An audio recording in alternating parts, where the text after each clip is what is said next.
Yo, what's up everyone? My name is Jed. Welcome back to an episode of MDK Racing Victory Stop. Hope we're having a wonderful day. We just got finished watching the NASCAR Cup Series from the Dover Motor Speedway. Got some interesting storylines to talk about.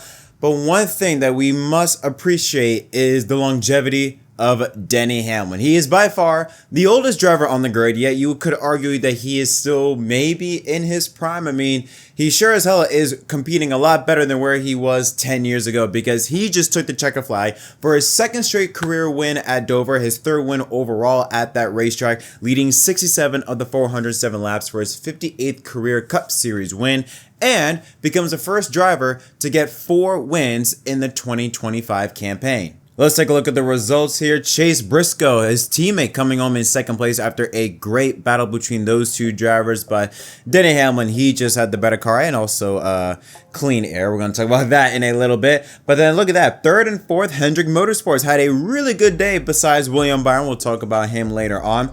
Bowman in third, Larson in fourth. That's Larson's first top 5 finish since Michigan 6 races ago back in June. Ty Gibbs finishes in 5th place. Chase Elliott led 238 laps, unfortunately, and very unusual pit road, pit strategy.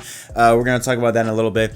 Forbid Chase from taking home his second win of the year. Bubba Wallace, his first top 10 finish since also Michigan 6 races ago. Much needed for him in his quest to try and stay in the playoff hunt. His best friend Ryan Blaney started 31st, drove his way up to 8th place. Great job for him. And then an RFK duo of Chris Buescher and owner Brad Keselowski, the top 10. Kyle Busch, he had about a top 10-ish car, top 15 car, comes home in 11th. Tyler Reddick, a surprisingly 12th place run for him. Michael McDowell, quiet run for him in 13th. Joey Logano and Austin Dillon was able to use pit strategy to his advantage to get a top 15 place finish, with Austin Cindric, Justin Haley, Christopher Bell winds up in 18th. We'll talk about him later on. Ryan Preece and Ty Dillon rounds out the top 20, and look where Ty Dillon's ahead of John Hunter Nemechek. Those two drivers were nose to tail virtually the entire race, but Ty Dillon beats Nemechek, and he will compete with Ty Gibbs in the in-season challenge finale at Indianapolis next Sunday. Some other notables we see here: Zane Smith in 22nd. He was involved in a crash in the first NASCAR overtime alongside with Ryan Preece. That's why you also see Ryan Preece. He finished back in 19th place, so that's very critical in the playoff picture hunt. Shane Van Gisbergen finishes in 30th. He started in 6th due to the NASCAR rulebook after practice and qualifying was canceled, but he had a tire issue almost from the get-go. William Byron was involved in that crash in the second NASCAR overtime, I believe. Comes home in 31st after he crashed with Noah Gragson, who finishes in 32nd. Raj Hassan crashed late in the race with 18 to go after he had a tire go down in turns 1 and 2, finishes in 33rd. Carson Hocevar had a multitude of issues, comes home in 35th, as well as AJ Allmendinger, including a tire going down among various brake issues, finishes in 37th. And as we take a look at the playoff grid with 5 races to go in the regular season, you'll notice a couple things on the left side of your screen. Number 1, Denny Hamlin, like I said, becomes the first driver to earn 4 wins in the 2025 campaign. Also has the most playoff points to his name. That's why he's at the top of the board. But you have a new driver highlighted in a green box, that being Chase Elliott. Chase Elliott, for the first time since Kansas, he becomes the new points leader that's not named William Byron. Has a 16-point gap ahead of his teammate in that 9 car. So he's not getting the wins, but he is getting that consistency, getting those points. As for the right side, not much has changed really. Tyler Reddick plus 156, so a big gap he has over the cut line. But Alex Bowman did what he needed to do, finish in both stages inside the top 10, and had a top 5 finish in 3rd place. Excellent job for that 48 team and getting all those stage points. He now is no longer colored in yellow. He is above that 61-point threshold, meaning he has at least a 1 race buffer. And behind him is Chris Buescher at plus 44, and Bubba Wallace, he gains 13 points above the cut line on Ryan Preece. Now it is plus 16 between the two. Kyle Busch in 18th, minus 39. Ty Gibbs, minus 52. And we'll go back to the top 20. Michael McDowell sitting at minus 77. So what are my thoughts on this race? Well, based on what we saw from last year, we knew that this race was going to be extremely critical in terms of track position. We did think this race may get a little bit wild because we had 0 practice time with a brand new tire on a very clean racetrack. We figured, okay, things are going to get interesting. And it was from a strategic point of view. But if there is one thing we do have to talk about, and that is, of course, with the car. I mean, Denny Hamlin, according to Jamie McMurray, Denny Hamlin did two things that is still mind-boggling. He held off Chase Briscoe, who was on fresh tires, and the rest of the field when Denny was on 70-plus lap older tires than at least Chase Briscoe. Not only that, Denny Hamlin set the fastest lap. On the final lap, on lap 407, on 70-plus lap older tires, Denny Hamlin set the fastest lap of the race. You can say on one side, yes, great job with Denny Hamlin being able to maximize it, yes. But my God, this car in clean air. We saw it last year, and based on how we saw with Denny Hamlin, how Denny was competing against Christopher Bell, because also late in the race, drivers like Christopher Bell or Chase Elliott, who you knew were faster than Denny, but Denny was just perfect in terms of defense. Just all he had to do was just come up in front of the 20s lane to the 20 cars wake, and he was golden. It was like a repeat what we saw last year with Hamlin and Larson. So that is annoying. And again, this is a never-ending topic. We're going to see this happen time after time or time again until some major changes happen. But yeah, that was mind-boggling when Jimmy Mack mentioned that about that 70-lap older tires, and he ran the fastest lap of the race. Now, one thing though, if we're going to specifically talk about Denny Hamlin real quick, is this his year? I mentioned at the beginning of the show, he is the oldest driver on the field, but yet you would argue he is still performing at his peak, at his level. Could you argue at his prime? You look at 2025 Denny Hamlin and look at 2015 Denny Hamlin. I'm relying more on 2025 Denny Hamlin, especially when you consider the many different things that are happening in his career. Number one, he started off with a completely brand new crew chief after dealing with Chris Gabehart for a multitude of years. On top of that, you look at other things that are happening outside of his racing career. Look at, having another baby, just got engaged, going through the lawsuit with Nat. There are so many things that are going on with Denny Hamlin, yet still is able to put that to the side, compartmentalize it, get on that racetrack and win. And if you take a look at his stats for the 2025 season so far, after 20 races, because remember, he missed the Mexico City race. So after 20 races, he has the most wins so far with 4, tied for the most top 5s with Kyle Larson with 10, 4th most top 10s with 11, and the 3rd best average finish and 3rd most laps led. And again, he missed a race and he is still right there. He could still win the regular season championship. He's only 39 points below the cut line. He can easily get to the top of the leaderboard and he could win the regular season championship. It is not out of the question. But the way Denny Hamlin has been performing is just incredible. The consistency, or I shouldn't say the consistency, but the longevity of his career. In terms of consistency, we've seen that 11 car have its moments where they fall off just a little bit. If they can just get that consistency back to where we expect that 11 car to be, kind of like to the level of Chase Elliott's consistency has been so far this season, that 11 team will be super, super difficult to beat. Let's talk about his teammate. Christopher Bell finishes in the 18th position, won stage 2, led 67 laps. He had a wild day. He spun twice, all by himself, I should say by himself, but battling for the lead on restarts. The first one happened earlier, just after his stage 2 win at the beginning of stage 3 on the outside lane in turns 3 and 4. Just lost it on the outside lane.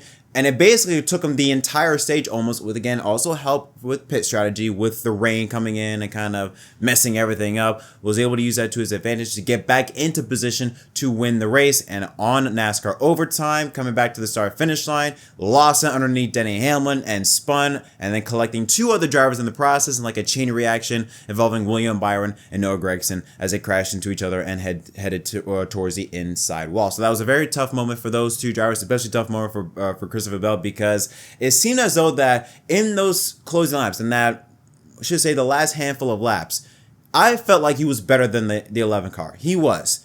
Drove down Hamlin, because Hamlin, as soon as Denny caught lap traffic, Denny couldn't go anywhere, which is again another issue with this car. But as soon as Denny caught lap traffic, he could not go anywhere. Christopher Bell was running down Hamlin, but as soon as he caught in Hamlin's wake, again, only thing Denny had to do was just drive up, take his airway, and no, there's nothing that Christopher Bell could have done. But it was interesting to see that the 20 car showed some speed, because again, ever since that 3P at the beginning of the year, that 20 team, I wouldn't say they have disappeared, but they've just been there. They haven't really shown great speed. They haven't been bad, but they've just been there. Always been, in the lower half of the top 10, maybe sometimes outside the top 10. They just haven't shown that speed that what we saw at the beginning of the year. And we saw that, a little bit of that in this race today, so that was nice to see. Let's now talk about Chase Elliott.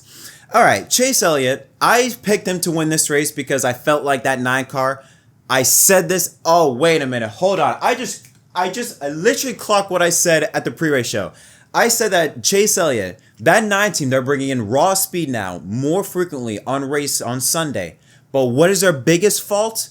Pit road mistakes and questionable calls, and that is exactly what happened today. They had a moment at the beginning of stage 2, they had a moment in stage 2 during green flag pit stops where the jack was not underneath the car properly, and the jack got spitted out by the car, essentially. Had a slow pit stop, they lost the lead. That's how Christopher Bell was able to take advantage and to win the stage. And then the second thing that happened was, again, one of those questionable calls. It takes me back to that 2020 Coca-Cola 600 with Alan Gustafson, where with 75 laps to go, the final round of green flag pit stops was beginning. They did their normal stop. Everything was fine.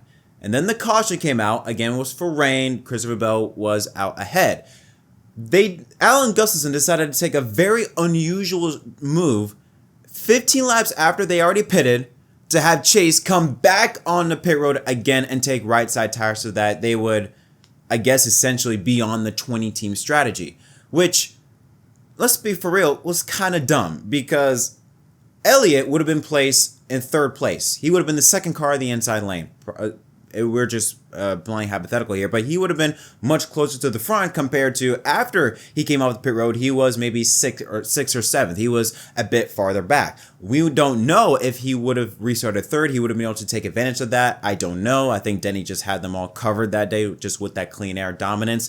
But again, it's one of those questionable decisions from Alan Gustafson on why would you do that. Like, some things, it's like, don't overcomplicate it. You have a good car. Your tire situation is not completely, it's not like the 11 car where you're 70 plus laps on older tires. No, you're good. You don't need to just be all the way up to date on everything sometimes. Sometimes it's better to just be like, you know what, we don't need to go on pit road. Let's not overcomplicate things. And I feel like that's an issue with Allen, and sometimes with his pit road decisions, is that he just tries to make sure that everything is pish posh perfect. We need to have the perfect tire setup, make sure that it's completely zero, make sure it be on the same strategy, where it's like, listen, you already are at an advantage. You don't need to do that. You're just going to make it harder than what you need it to be. It's just, it was so confusing on why they did that.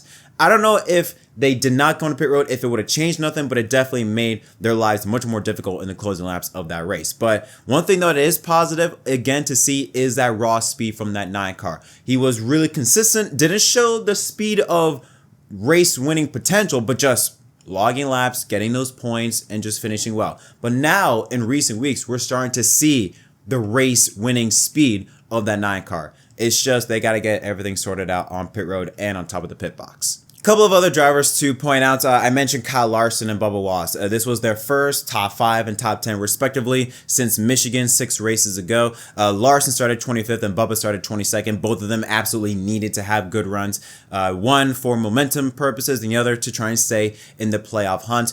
It was also interesting because this was Bubba Wallace's first top 10 finish ever at Dover. And I've always felt like Bubba had always shown speed in the next gen at Dover. They just never had luck on their side. But finally they did. Was able to get a stage point in the second stage, I believe, or 1 or 2 stage points in stage number 2.